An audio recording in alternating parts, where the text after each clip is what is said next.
Well, this teardown may or may not be interesting, depending on your interest, I guess. I've already kind of tore this down pretty far because I'm selling some of the parts out of it, like the power supplies and the rack gears and one of the upgrade modules. But there's still the main processing board inside, plus the backplane. So basically nothing. But to save some time, I took the screws off before recording. And that's the top cover coming off. There would be modules in these slots for additional networking ports, and then this is where the power supplies went with the built-in cooling fans.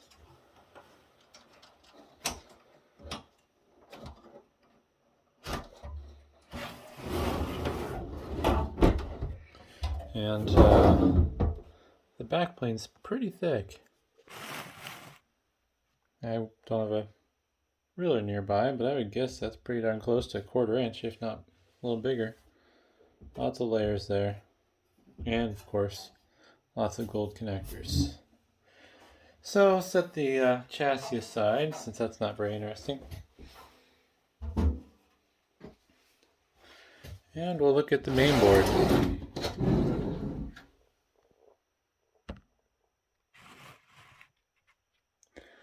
And this particular one is a Cisco ASA 5585-X SSP10.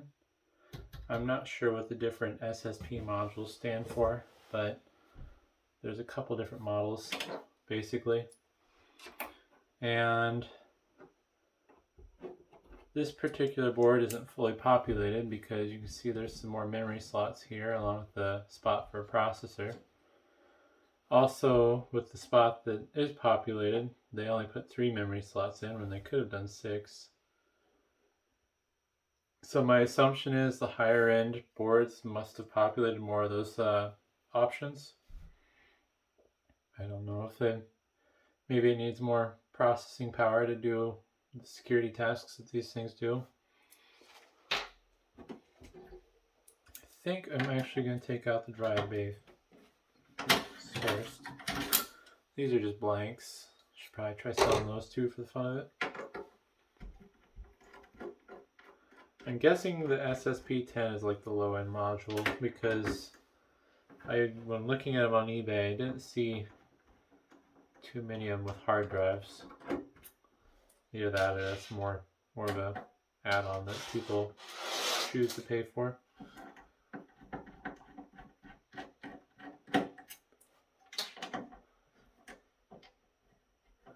And this does have SAS drive support, which is kind of neat.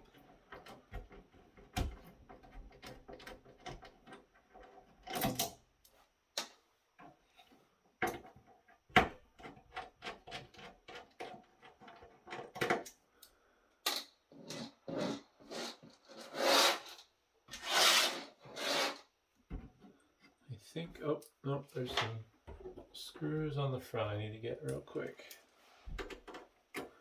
Nope, I thought it was T15, but it looks like those are T10 or 9. Nope, T8.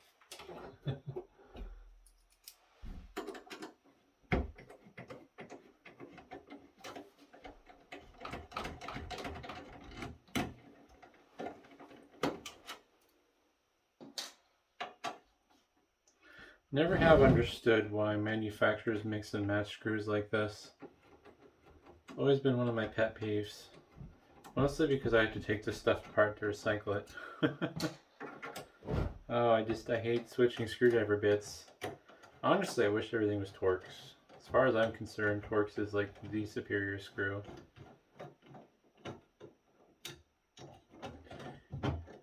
You gotta be trying really hard to slip a Torx head bit.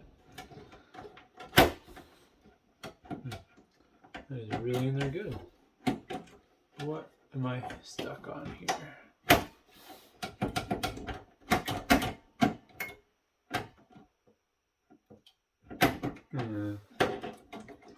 I mean, I'm not going to be putting this back together, but I kind of want to understand what this is stuck on. I think it's hanging onto the light pipes for the SFP slots, but it doesn't really make sense because how would they've got this in?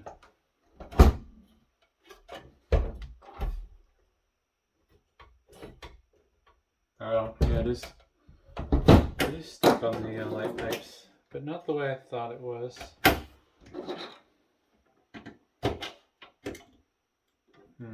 They're not flexible enough, I don't think. It's like there's a one-way fit. If I can get this off without cutting myself on some sharp piece of metal, that'll work. And there's a little notch that these were resting in, and it was hitting up against the point where it gets wider, which is why I couldn't get it off, because I couldn't clear this lip right here. And wow, this is a machined piece of aluminum. I guess their intent was to help cool the drives, because the drives I did see were that these had, they were like 10K RPM SAS drives. They weren't like SSDs. So I'm fairly certain this is aluminum. It doesn't feel heavy enough to be copper.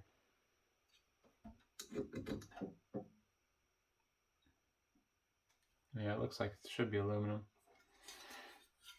I might try selling these SAS cables as well. I had a different firewall that I sold the SAS cables out of that surprised me, but I'll do that off video. And these were at one point, before I ripped them off, just kind of snapped in there. Oop. Kind of like that. I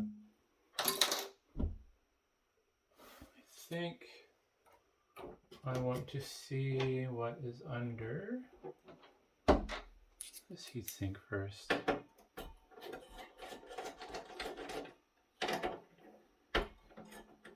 I'm not sure what's going to be under the CPU heatsink. Based on the pin layout, I'm guessing it's going to be a socket 1366 Xeon. Like a, I don't even know, like an E5540 maybe. Or some oddball low power variant. I know there's a few L series Xeons in that generation for low power applications. Just your run-of-the-mill aluminum heatsink.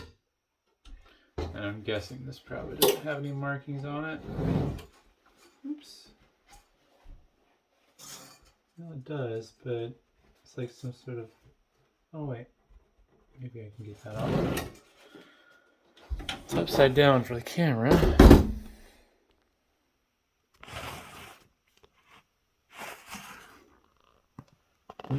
My dumb face is gonna get in the reflection. There we go. Some sort of Intel chip.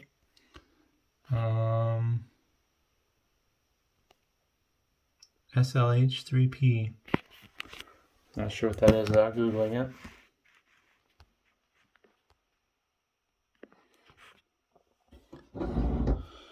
And my assumption is these are just standard sticks of DDR3 ECC memory. But, alright, it says 2 gig. So, yeah, just your standard, probably PC3 10600E memory.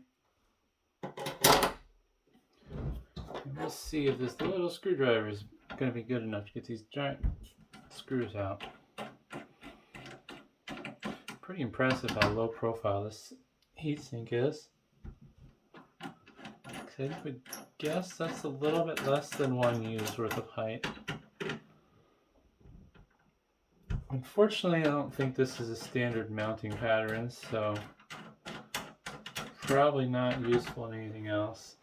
Not that socket 1366 stuff is useful these days. Still good for like storage servers and stuff, but power utilization is a little high for the amount of processing power you get. It might be a standard mount. I don't think these are captive. No, just some giant screws. And your run-of-the-mill crusty gray thermal paste. Let's see what this CPU is. I'm guessing it's either an L series or an E series Xeon.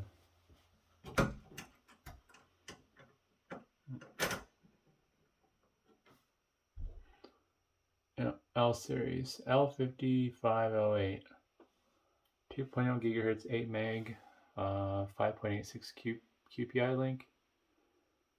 Probably a quad core. Like a low power 45 watt something or other. And let's see about this flash storage here.